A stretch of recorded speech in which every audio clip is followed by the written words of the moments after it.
어제 이사야 1장 시작을 하면서 말씀을 잠깐 드린 것은 하나님께서 이스라엘 백성들을 보는 그러한 보는 눈, 그래서 이스라엘의 더러움, 이스라엘의 악함, 이러한 모든 것들을 보는 그런 하나님의 마음이 어떠냐.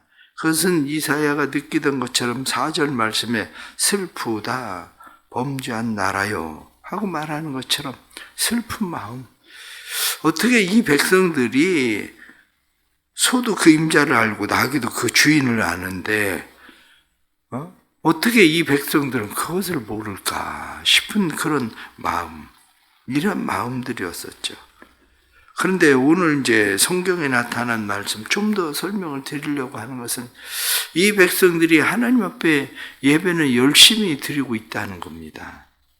그래서 하나님 앞에 열심히 예배를 드리는데 그것을 11절 말씀을 보면 여호와께서 말씀하시되 너희의 무수한 재물이 내게 무엇이 유익하뇨. 말씀을 보니까 무수한 재물 그렇게 표현하고 있죠. 예배가 자주 드려지고 그리고 예배 횟수의 문제만이 아니라 뒤에 나타나는 말씀을 보면 어린 양이나 순염소의 피를 기뻐하지 아니한다. 이렇게 말씀하는 어린 양과 순염소의 피, 그것은 하나님 앞에 번제를 드릴 때 양과 염소를, 소를 잡은 거죠. 그런데 말씀에 뭐라고 되어 있냐. 나는 순양의 번제에 살찐 짐승의 기름에 배불렀고, 이렇게 말씀하는 배불렀다. 그러니까 많은 무수한 재물, 많은 수의 예배, 그리고 그 피로, 그 기름으로 내가 배불렀다. 그런데 문제는 뭐냐? 너희가 내 마당만 밟을 뿐이다. 내 마당만 밟고 가는 거지 그건 내가 볼 때는 다 헛된 재물에 불과하다. 그렇게 말씀하시죠. 너희가 절기도 잘 지킨다. 그래서 14절 말씀에 보면 내 마음이 너희의 월삭과 정한 절기를 싫어한다. 그렇게 돼 있어요. 오히려 그것이 내게 무거운 짐이다. 오히려 나를 피곤하게 하는 일일 뿐이다. 왜냐? 너희가 와서 열심히 월삭을 드리고 정한 절기를 드리고 안식일을 지키고 대회로 모이고 이러한 성회를 모이는 그런 이유가 뭐냐? 나한테 뭘 자꾸 달라고 얘기하는데 그걸 위해서 너희가 그렇게 제사를 드리는데 그것을 15절 말씀에 보면 너희의 손에 피가 가득하다. 그래서 너희가 그렇게 많은 예배를 드린다 할지라도 그렇게 기도한다 할지라도 너희의 손에 피가 가득하니 내가 너희의 기도를 들을 수가 없다. 이렇게 표현합니다. 그렇습니다. 왜 이런 일들이, 이런 현상들이 일어날까 하는 그러한 일들입니다. 이런 일들이 일어나는 기본적인 이유가 있습니다. 그것을 보고 우리는 뭐라고 이야기하느냐? 거짓 신앙 체계라고 말하는 거죠. 신앙생활을 하는 사람들이 잘못된 신앙의 체계를 가지고 있기 때문에 그 잘못된 신앙의 체계를 가지고는 응답받지 못한다고 성경이 말씀하는 겁니다. 잘못된 신앙의 체계가 뭐냐? 이렇게 이야기할 때 잘못된 신앙의 체계는 세 가지 이야기를 합니다. 첫 번째, 율법주의. 하나님 앞에 율법적으로 내가 신앙생활을 하는 거. 율법이 꼭 나쁜 것은 아닙니다. 그러나 율법이 꼭 나쁜 것은 아닌데 율법주의가 왜 나쁘냐? 율법주의가 나쁜 것은 본질을 외면하기 때문에 그래요. 율법을 지키는 사람들은 율법을 열심히 지킵니다. 그런데 율법을 열심히 지키는데 본질을 외면했다는 것은 율법의 핵심이 뭐냐? 율법의 핵심은 하나님 사랑, 이웃 사랑입니다. 그런데 율법의 핵심, 본질인 하나님 사랑, 이웃 사랑인데 하나님 사랑하지도 않아요. 사랑해서 하나님 앞에 제물을 드리는 게 아니라 예배를 드리는 게 아니라 사랑이 아니라 두려움이에요. 두려움은 가짜라는 거예요. 두려움은. 그러니까 내가 두려워서 무엇을 하는 사람들은 지속하지 않습니다. 종종 제가 이야기를 하는 것처럼 아이들이 군에 갑니다. 군대에 가면 궁지의 엄격한 통제 속에서 아이들은 무엇을 잘해요. 심지어는 이불을 개도 각을 잡고 베개도 거기다 놔도 베개도 각을 잡아서 딱 놓습니다. 제대하고 일주일도 안 갑니다. 제대하자마자 엄마 나 그동안 군대 생활해서 힘들었는데 며칠만 그게 끝입니다. 그 다음부터는 안 합니다. 왜냐? 두려움이 사라졌는데 그것을 왜 합니까? 바로 신앙생활을 내가 열심히 하고 있는 이유 중에 하나가 뭐냐면 율법주의라고 하는 것은 하나님이 무서워서 하는 거예요. 하나님을 사랑해서 예배를 드리는 게 아니라 오늘도 예배를 안 드리면 무슨 벌을 받을까? 이런 마음 때문에 율법주의가 나쁜 또 다른 하나는 뭐냐? 우월감이에요. 율법주의의 나쁜 이 우월감이라고 하는 이것은 영적 우월감이라고도 말할 수 있는 거죠. 영적 우월감을 가지게 되면 사람들은 다 다른 사람을 자기보다 무시하게 됩니다. 율법의 핵심은 하나님 사랑, 이웃 사랑이라고 그랬잖아요. 그런데 하나님 사랑, 이웃 사랑인데 율법주의가 돼서 영적 우월감이 생기기 시작하면 다른 사람들을 사랑하는 게 아니라 무시한단 말이죠. 나는 모든 예배에 참석하는데 너는 왜 예배에 참석 안 해? 장로님 돼서 왜 예배를 참석을 안 해? 나는 1시간 동안 기도를 하는데 당신은 왜 15분밖에 기도를 안 해? 기도할 말이 그렇게 없어?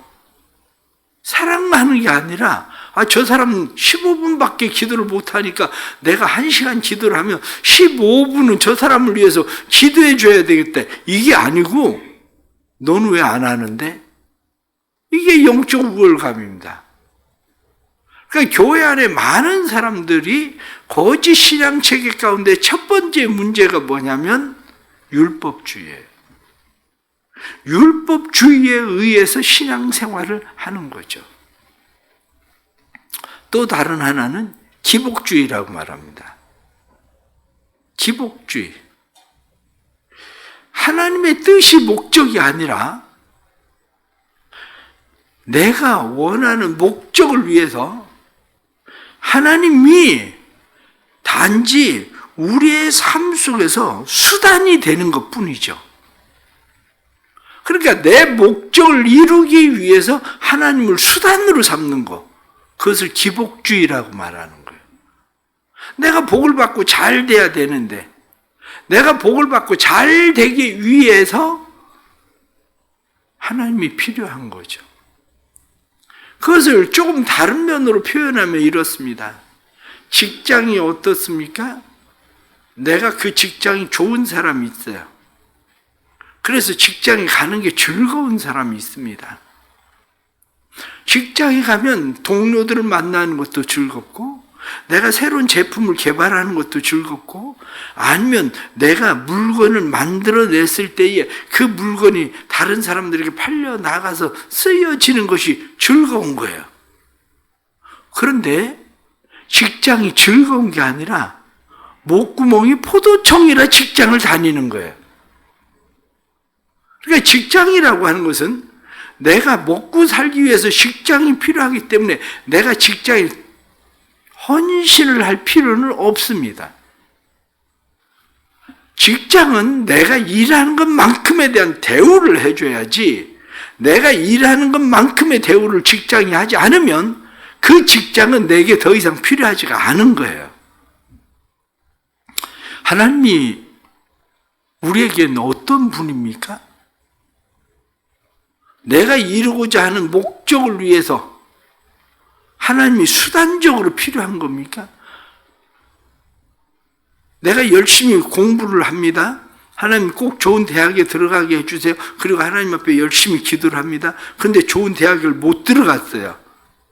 더 이상 하나님 필요하지 않아요. 내가 열심히 기도했는데 당신은 왜 내 기도를 들어주지 않습니까? 그러니까 난 당신이 더 이상 필요하지 않습니다.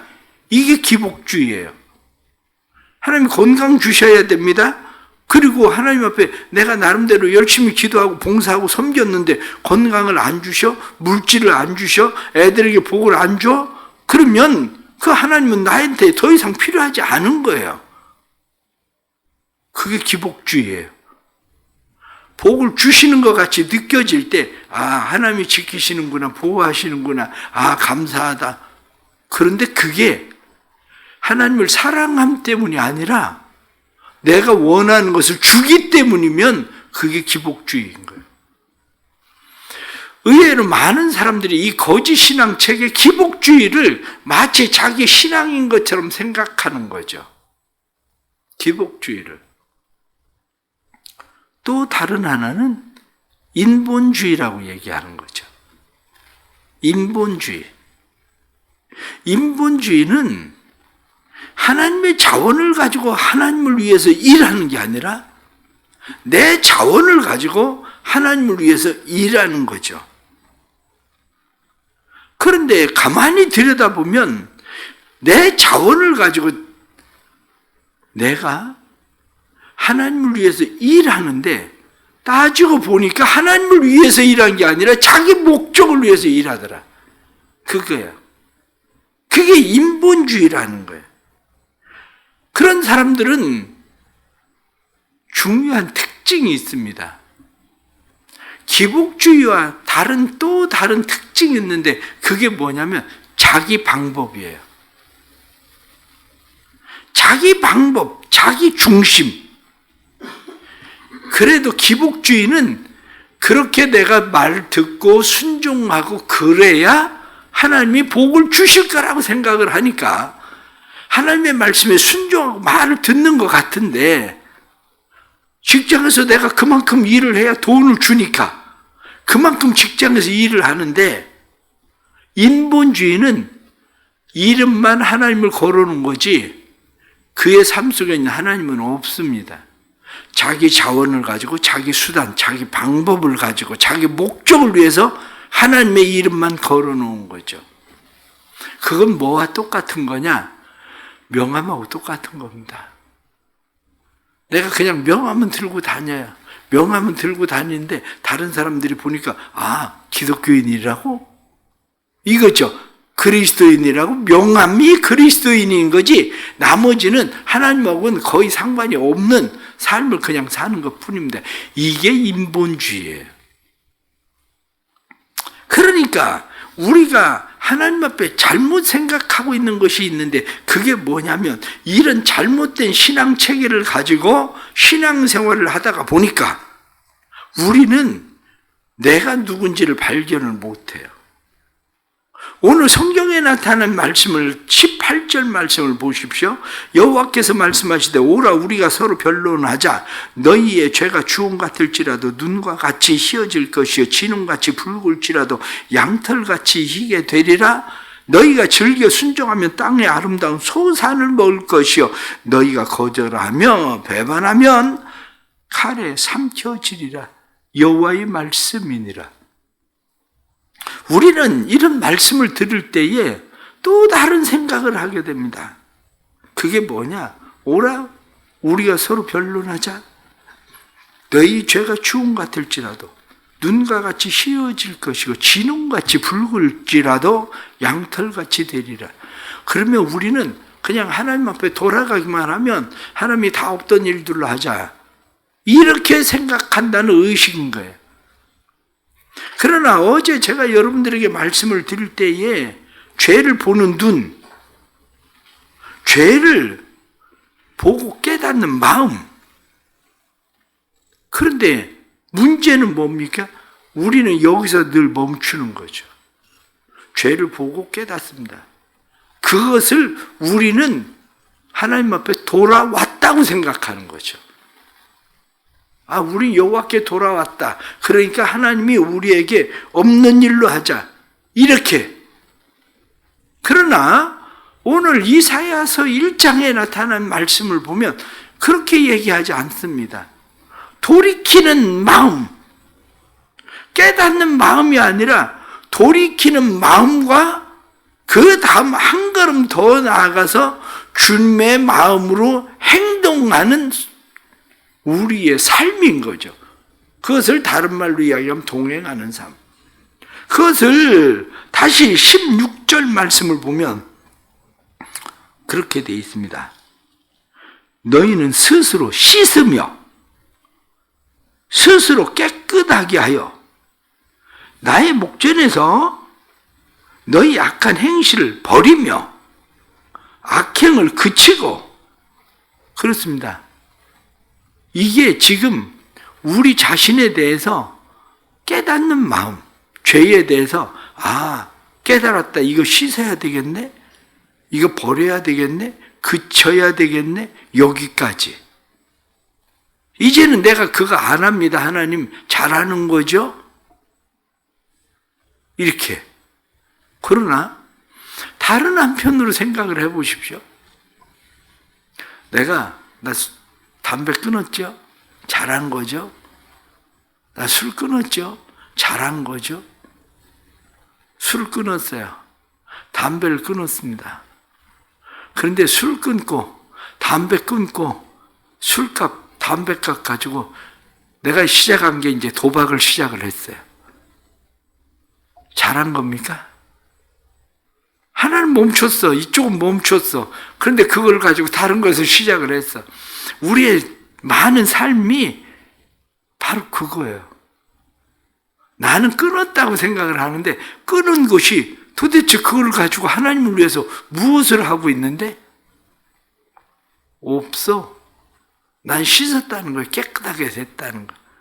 그러나 17절 말씀 다시 보십시오. 선행을 배우며 정의를 구하며 학대받는 자를 도와주며 고아들을 위해서 신원하고 과부들을 위해서 변호해라. 이쪽으로 가야 된다는 거예요.